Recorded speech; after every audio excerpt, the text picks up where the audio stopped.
અરે એ વખતના બારવટિયા પવિત્ર હતા.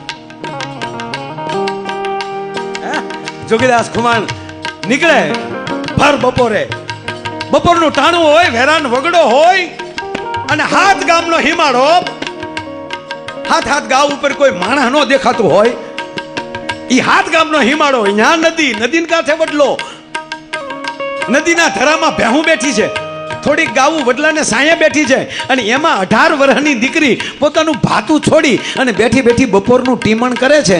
અને એમાં હાથક ઘોડા લઈને જોગીદાસ ખુમાણ નીકળ્યા.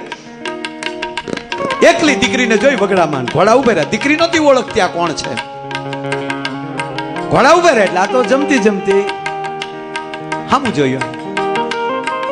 ઘોડા ઉપર બેઠેલ જોગીદાસ ખુમાણ પોતે પૂછે છે, દીકરીને ખબર નથી આ કોણ છે.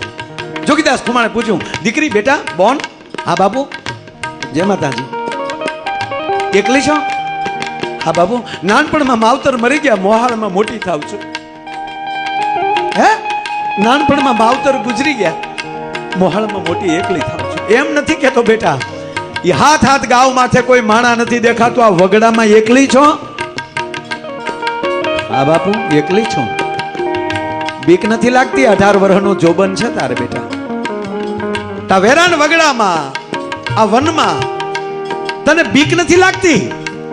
અને દેદી દીકરી ખાતી ઊભી થઈ ગઈ ને એટલું કીધું, બાપુ માફ કરજો, અમને બીક કોની લાગે? કે કેમ?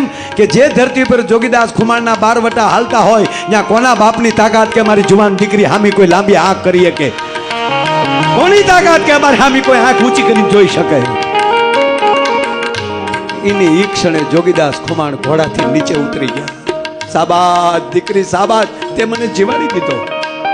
અડધેથી ભગવાન સૂર્ય સામે લાંબા હાથ કરીને કીધું કે હે ભાસ્કર, હે સૂર્યનારાયણ, હે જાગતા દેવ, હવે મને મારું કુંડલા મળે કે ન મળે એની મને કોઈ પરવા નથી, પણ આ જોગીદાસ મરે ત્યાં સુધી મારી જવાન દીકરીઓના હૃદયમાં આવું ને આવું મારી આબરૂ રહેવા દેજે. બસ મારે બીજું કાંઈ નથી જોતું.